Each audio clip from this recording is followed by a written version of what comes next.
Hi, I am Sundaras.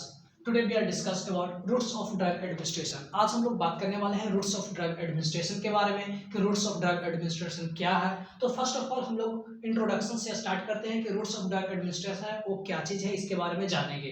तो बोला गया कि जनरली हम लोग बात से जानते हैं कि रूट्स ऑफ ड्रग एडमिनिस्ट्रेशन किसे कहते हैं। रूट्स मतलब रास्ता, ड्रग्स मतलब मेडिसिन और एडमिनिस्ट्रेशन मतलब कहाँ पे आप एडमिनिस्ट्रेट कर रहे हैं, कहाँ पर दे रहे हैं। तो मतलब क्या हुआ, दवाई देने का जो रास्ता है उसके बारे में ही आज हम बात करेंगे, रूट्स ऑफ ड्रग एडमिनिस्ट्रेशन। तो इंट्रोडक्शन क्या बोला गया कि ड्रग्स में भी administered by various routes. The choice of routes is given. Patient depends on the property of drugs and patient requirement. बोला गया क्या कि जो ड्रग्स है वो हम लोग एडमिनिस्ट्रेट करते हैं अलग अलग वेरियस रूट्स में करते हैं। जैसे माउथ के थ्रू में कभी दे देते हैं, कभी आईवी के थ्रू देते हैं। तो इस तरह से मेडिसिन है जो हम लोग अलग अलग रूट से हम लोग दे रहे हैं। तो यह किसके चॉइस पे करते हैं, तो बोला गया कि यह हम लोग पेशेंट के जो रिक्वायरमेंट है उसके आधार पे करते हैं, प्लस जो ड्रग्स दे रहे हैं उसका प्रॉपर्टीज क्या है, इसके माध्यम से उसके प्रॉपर्टीज ड्रग्स का क्या है, हाई डोज का नहीं है। तो ये सब जानने के बाद कितना इफेक्टिव है या कम इफेक्टिव है, तो इसका पूरे प्रॉपर्टीज मेडिसिन के जानने के बाद या फिर पेशेंट के रिक्वायरमेंट है वो कैसे मेडिसिन को ले सकता है उसके बारे में जानने के बाद हम क्या करते हैं, इस ड्रग्स को देते हैं। तो बोला गया कि कोई भी ड्रग्स को जब हम देते हैं पेशेंट के रिक्वायरमेंट से या फिर दवाई के जो प्रॉपर्टी है उसके अनुसार हम अलग अलग रूट्स के अनुसार जब ड्रग्स को एडमिनिस्टर करते हैं उसी को हम बोलते हैं routes of drug administration. Routes can be broadly divided into 3 types. जो रूट्स है वो मैंने 3 प्रकार में बांटा गया। पहला को बोलते हैं इंटरनल रूट्स, दूसरे को बोलते हैं पेरेंटल रूट्स, तीसरे को बोलते हैं लोकल रूट्स। पहला को बोलते हैं इंटेरल रूट्स, दूसरे को बोलते हैं parental routes and third number को क्या बोलते हैं, लोकल रूट्स या फिर टॉपिकल रूट्स। तो हम लोग फर्स्ट ऑफ ऑल डिस्क्राइब करेंगे किसके बारे में, इंटेरल रूट्स के बारे में। तो इंटेरल रूट्स को हम लोग ओरल रूट्स भी बोलते हैं।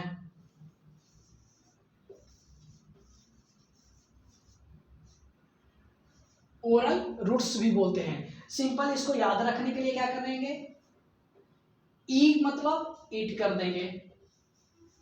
ईट मतलब खाना। हम खाना कैसे खाते हैं, माउथ के थ्रू खाते हैं, हम लोग माउथ में लेते हैं तभी उसको इन करते हैं। तो मतलब जो इंटेरल रूट कहने का मतलब कि वैसे मेडिसिन जो हम लोग जीआई ट्रैक के थ्रू हम लोग जो मेडिसिन को इनहेल करते हैं उसी को बोलते हैं इंटेरल रूट बोलते हैं। मतलब कोई भी मेडिसिन है उसको हम लोग जब हाथ से लेकर माउथ में डालते हैं और माउथ के थ्रू जब कोई भी मेडिसिन को हम इन करते हैं उसको इंटेरल रूट्स बोलते हैं। पेरेंटल रूट्स मतलब जो पेरेंट्रल कहने का मतलब पेनिट्रेट,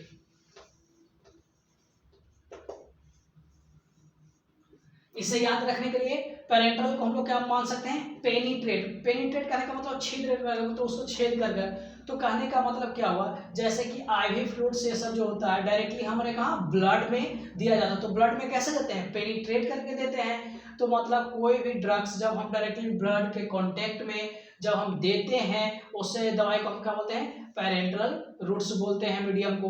तो इस तरह से हम लोग जाने कि इंटेरल किसे कहते हैं, पेरेंटल किसे कहते हैं, और टॉपिकल मतलब स्किन के ऊपर में जैसे कि बहुत सारे जैसे दर्द वगैरह का होता है तो क्रीम जेल ये सब लगाकर हम लोग क्या करते हैं उसे दूर करते हैं। तो इस तरह से अब हम लोग तीनों को एक एक करके डिस्क्राइब करेंगे। तो अभी जो हम बात करेंगे किसके बारे में, इंटेरल रूट्स के बारे में बात करेंगे। इंटेरल रूट्स को हम लोग ओरल रूट भी बोलते हैं। ओरल मतलब माउथ या फिर सिंपल इंटेरल से कहने का मतलब ईट हम लोग कैसे करते हैं, ओरल रूट्स के थ्रू ही करते हैं। तो इसलिए इसमें कोई कंफ्यूजन नहीं होना चाहिए कि इंटेरल रूट क्या है और पेरेंटल रूट क्या है। अब हम बात करेंगे इंटेरल रूट के बारे में। तो फ्रेंड्स अब हम यहाँ देखते हैं इंटेरल रूट्स के बारे में। इंटेरल रूट्स क्या है, तो बोला है कि enteral routes is the most commonly used oldest and safest routes of the drug administration. बोला गया कि सबसे सेफेस्ट, सबसे ओल्डेस्ट और यह क्या सबसे सेफेस्ट है, ओल्डेस्ट है और कॉमनली यूज है, या बहुत पहले से ही, जैसे वैदिक अथी से ही हम लोग को, जैसे ऋषि मुनि हो गए, ये सब जो क्या करते थे, जो मेडिसिन वगैरह होते थे उसको चूर कर और पानी में मिलाकर डायरेक्ट पिला देते थे। पहले इंजेक्शन ये सब नहीं होता था, डायरेक्टली माउथ के थ्रू ही दिया जाता था। वैसे रूट को माउथ के थ्रू, जीआईटी ट्रैक के थ्रू जो मेडिसिन दिया जाता है उसे हम क्या बोलते हैं, इंटेरल रूट्स बोलते हैं। तो बोला है क्या सबसे मोस्ट कॉमनली है, इसे कोई भी यूज करता है, इस रूट्स को कर सकता है, ओल्डेस्ट है, यह पुराना तरीका है और सेफेस्ट रूट है। इसमें ना कोई डर है इन्फेक्शन का, ना कोई चीज का इन्फेक्शन की नहीं हमें इन्फेक्शन हो जाएगा, या फिर ना डर है पेन का, कोई चीज का इसमें डर नहीं है, इसमें सेल्फ एडमिनिस्ट्रेट कर सकते हो ड्रग्स को। तो ये हम जाने इंटेरल रूट्स किसे कहते हैं, इसका एडवांटेज क्या है। तो क्या बोलेगा, सबसे सेफेस्ट रूट है, खुद ही लेना है, खुद दवाई अपना मेडिसिन को खुद खाना है, मोस्ट इकोनॉमिकली, इसके लिए ना कोई आपको डिस्पोजल लेने की जरूरत है, ना कोई आपको नर्सिंग स्टाफ वगैरह रखने की जरूरत है कि जो आपको ड्रग एडमिनिस्ट्रेट करे। जैसे कि आईवी वगैरह हमको लेना रहता है तो क्या ड्रग एडमिनिस्ट्रेशन करवाने के लिए हम लोग नर्सिंग स्टाफ या फिर कोई भी मेडिकल स्टाफ होता है उसके पास जाते हैं और हम मेडिसिन लेते हैं। लेकिन यहाँ पर आपको कोई ज़रूरत नहीं, आप सेल्फ टैबलेट वगैरह जो भी होता है, सिरप होता है, ये सब चीज़ को आप सेल्फ कर सकते हैं, जिससे क्या होता है हम लोग को डिस्पोजल वगैरह का जो मनी है वो बचता है। तो यह क्या हो गया, मोस्ट इकोनॉमिकली हो गया। अब क्या बोला गया, drugs can be self administrate, हम अभी बताए कि ड्रग्स को आप खुद भी ले सकते हैं। मोस्ट कॉन्वीनियंट, यह सबसे आसान तरीका है, ना इसमें कोई दिक्कत है और ना ही कोई परेशानी है। अब हम लोग फ्रेंड्स बात करेंगे डिसएडवांटेज के बारे में कि जो इंटेरल रूट्स है उसका डिसएडवांटेज क्या क्या है। तो सबसे पहले इंटेरल रूट का डिसएडवांटेज है जो स्लो एक्शन है। क्यों, onset the action is slower as absorption needs time. क्योंकि जानते हो फ्रेंड्स, क्योंकि जब भी कोई भी हम टैबलेट, जैसे कि हम खाना ही खाते हैं तो क्या होता है, खाना जब खाया तो स्टोमक में गया तब फिर डाइजेशन स्टार्ट होने लगता है, डाइजेशन हुआ, फिर क्या हुआ, उसमें से डाइजेशन होने के बाद कहाँ जाएगा, तो स्मॉल इंटेस्टाइन में जाएगा, स्मॉल इंटेस्टाइन में जाने के बाद वहाँ पर डाइजेशन होगा, डाइजेशन होने के बाद तब फिर वहाँ से जो वेसल्स है, वेसल्स के थ्रू में क्या होगा कि वो फिर लीवर के पास जाएगा, फिर वहाँ मेटाबॉलिज्म होगा, तब फिर वहाँ के बाद ब्लड वेसल्स के थ्रू पूरे हार्ट के पास जाएगा, तब फिर पूरे जगह पे सर्कुलेट होगा। तो इस तरह से ड्रग्स का भी होता है कि सबसे पहले स्टोमक में गया, तो ये लार्ज टाइम प्रोसेस है, ये थोड़ा सा टाइम ज़्यादा लेता है। इसलिए अगर कोई भी इमरजेंसी पेशेंट ये सब जब आता है तब उस टाइम में हम लोग इसका इस्तेमाल नहीं करते हैं, इसलिए यह क्या डिसएडवांटेज है इंटेरल रूट्स का। अब हम बात करते हैं irritate and unpalatable drugs can not be administer. जैसे कि बोलने का मतलब क्या हुआ कि जो इरिटेट, जैसे कि कोई भी ड्रग्स है वो जैसे कि खाने में कड़वा लग रहा है, तीखा लग रहा है, तो क्या होता है उसे उस ड्रग्स को देने में बहुत ही दिक्कत होता है। Irritation to GIT tract may lead to vomiting. तीसरा क्या बोला गया कि जैसे कि अब हम उसको इरिटेट लग रहा है लेकिन हम उसे जो दवाई था, ड्रग्स था, उसे हम दे दिए, तो क्या होगा, इरिटेट होकर उसका जीआईटी ट्रैक्ट के कारण लीड क्या करेगा, वो वोमिटिंग कर देगा, जिसके कारण ये भी प्रॉब्लम है। चौथा प्रॉब्लम क्या बोला गया, can not be given unconscious and uncooperative patient. बोला गया कि हम इसे अनकॉन्शियस पेशेंट को, जैसे कि जो बोल नहीं सकता हो, कोई रिप्लाई ही नहीं दे रहा हो, वो तो ऐसे पेशेंट को मेडिसिन देने में दिक्कत होती है। या फिर अनकोऑपरेटिव पेशेंट हो, जैसे कि जो दवाई वगैरह खाकर आए हो, या फिर एक्सीडेंटल पेशेंट हो जो पेन से अपने आप तड़प रहा है, तो ऐसे पेशेंट को हम लोग टैबलेट देने से वह एडमिनिस्ट्रेट नहीं कर पाता है, वह सही से नहीं ले पाता है, तो उसमें दिक्कत हो जाता है। सम ड्रग्स में undergo extensive first pass metabolism in the liver. बोला गया क्या कि जो कुछ मेडिसिन है उसका क्या हो जाता है, एक्सटेंसिव फर्स्ट पास मेटाबॉलिज्म, मतलब मेटाबॉलिज्म होते हैं तुरंत से वो वर्क करता है, जिसके कारण अगर जैसे कि कोई ड्रग्स है उसका एक्टिव है और उसे और मोर एक्टिव कर दिया, जो लेस एक्टिव है उसको ज़्यादा एक्टिव कर दिया, जो ज़्यादा एक्टिव है उसको लेस एक्टिव कर दिया, जिससे प्रॉपर मात्रा में ड्रग्स हमारे बॉडी को नहीं मिल पाता है। तो जहाँ पे दिक्कत होती है उसको जल्दी से रिकवर नहीं कर पाता है।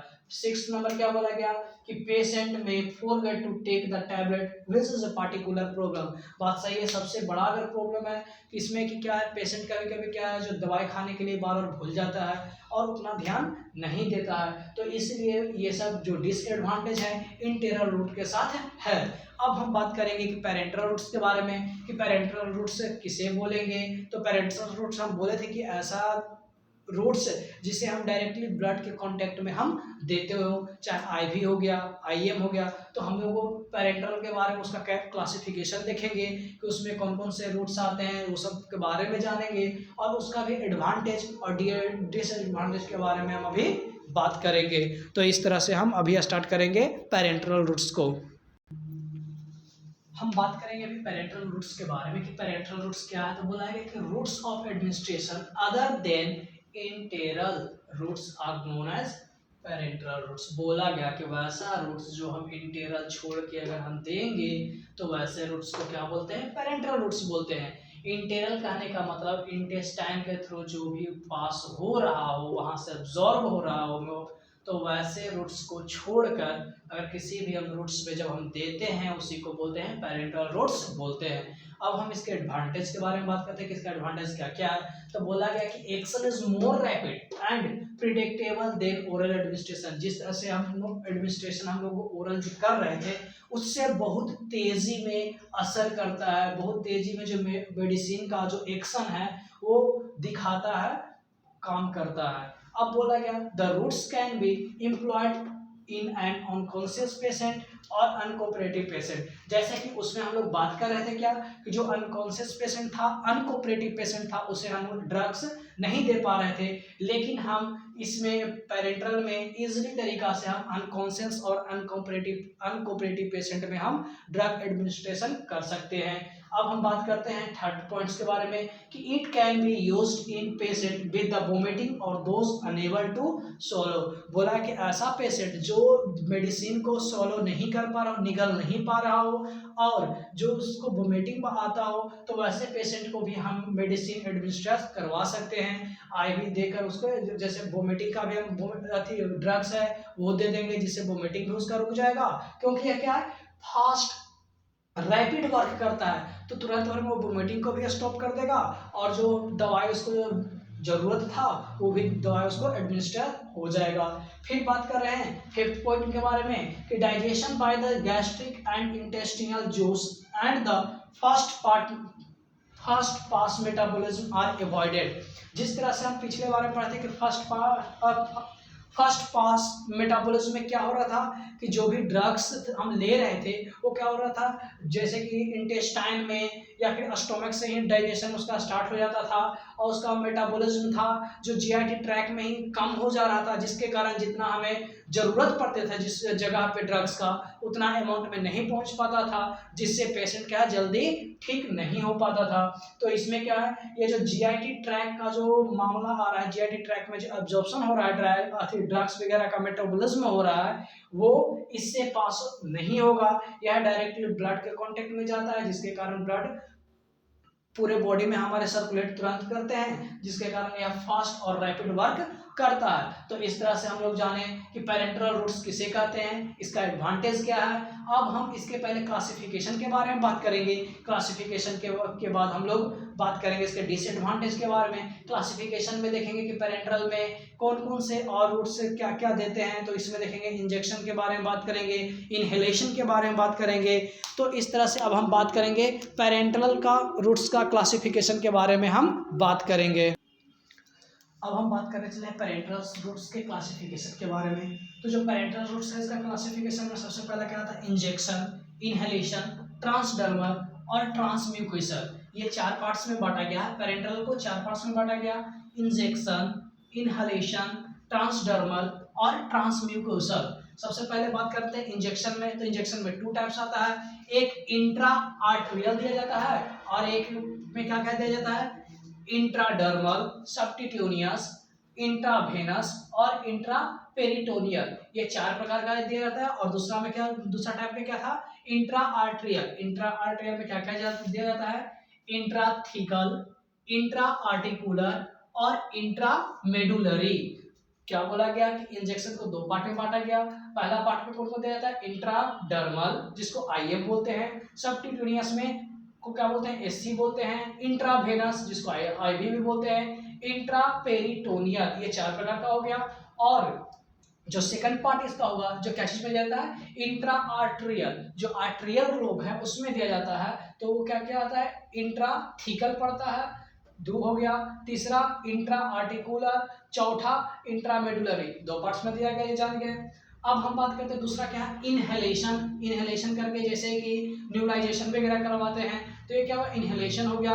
ट्रांसडर्मल, ट्रांसडर्मल में क्या होता है, एडहेसिव यूनिट, जेट इंजेक्शन और इनएक्शन होता है। इनहेलेशन, इनहेलेशन या न्यूलाइजर नहीं होता है ये, सॉरी। अब हम बात करते हैं ट्रांसम्यूकेशन के बारे में। ट्रांसम्यूकेशन में क्या होता है, सबलिंगुअली, नेजल के द्वारा, रेक्टल के द्वारा। क्या बोला है कि जो ट्रांसम्यूकोशन है इसमें हम क्या देते हैं, सबलिंगुअली देते हैं, जीभ के नीचे रखकर, नेजल नाक के थ्रू, जैसे ड्रॉप वगैरह हो गया, रेक्टल जो नीचे रेक्टल पोर्शन में क्या होता है, टैबलेट कैप्सूल वगैरह रख दिया जाता है, या फिर एनीमा वगैरह जो दिया जाता है वो रेक्टल पोर्शन से ही दिया जाता है। तो इस तरह से हम लोग बात किए क्लासिफिकेशन के बारे में।